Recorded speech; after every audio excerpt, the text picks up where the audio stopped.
Nobody really prepares you for what a breakup actually does to you. Breakups, they're never easy, but if you're going through one right now, I want you to hear this. Everything you're feeling is valid, and more importantly, you're going to be okay. I want to start this video with a shout out to my friend Ray. He sat me down and shared how he felt after a breakup, and it really stuck with me. So I took what he said and I wanted to share it with you because maybe it's something you need to hear too. After a breakup, it's okay to have hope. Just don't build yourself up so high that you're setting yourself up to fall again.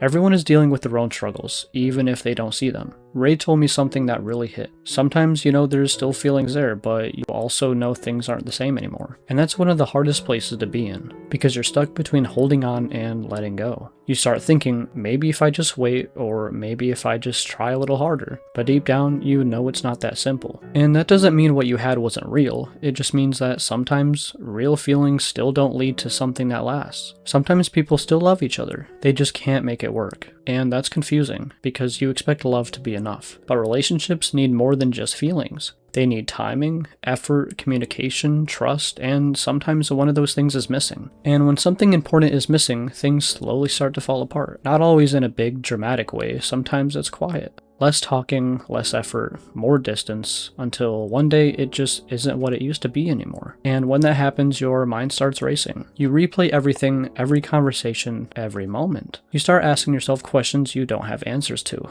Was it me? Did I do something wrong? Could I have fixed it? And it's easy to fall into that mindset where you blame yourself for everything. But the truth is, relationships are shared. They're built by two people, and they fall apart because of both sides, not just one. You can give your all, and still might not be good enough to save it. That doesn't make you a failure. It just means it wasn't meant to work in that moment. Another thing that doesn't get talked about enough is how you can still care about someone deeply, even after everything ends. You might not talk anymore, you might not be part of each other's lives like before, but the care doesn't disappear. You still think about them sometimes. You still wonder if they're okay. You still want the best for them, even if you're not the one beside them anymore. And that feeling can be confusing, because part of you wants to move on, but other part of you is still holding on. Then reality starts to settle in. The good morning texts stop, the goodnight messages disappear, the random conversations, the little check-ins, they're gone. And it leaves this silence that you're not used to. It's not just losing a person, it's losing the presence they had in your everyday life. The routines, the habits, the small moments that felt normal at the time, but meant everything. And when those disappear, it leaves a space that feels hard to fill. So a lot of people try to hold on to what they can. Memories, old messages, the idea that maybe one day things could go back to the way they were. But even if paths cross again, it won't be the same. And that's not always a bad thing, because people grow, you grow. And sometimes that growth is exactly what you needed, even if it came from something painful. One of the biggest lessons in all of this is communication. So many relationships don't end because of one major mistake.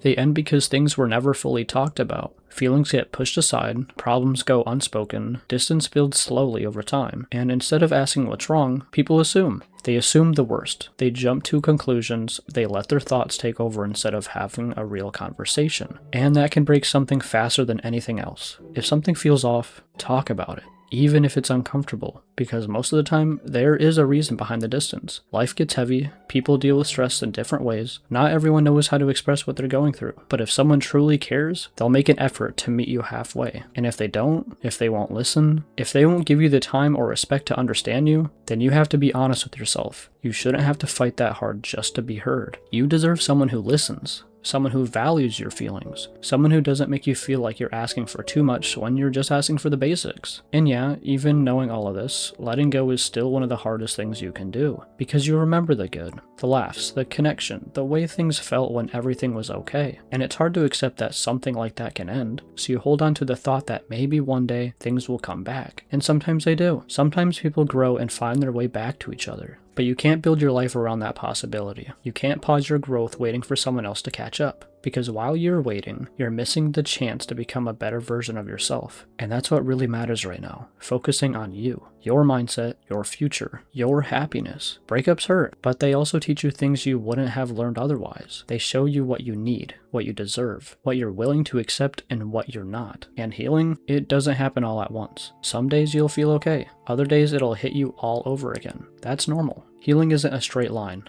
It's messy.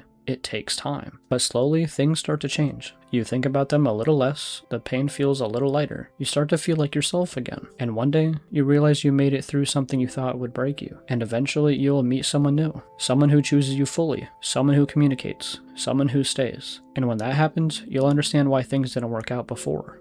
And Ray, if you're listening to this, there's a lot of people here for you. And the same goes for everyone else. If you think nobody's there for you, there will always be someone. Anyways, that's about it. That's the shift. Take what makes sense, leave the rest where it is, and just remember, you're not alone in this.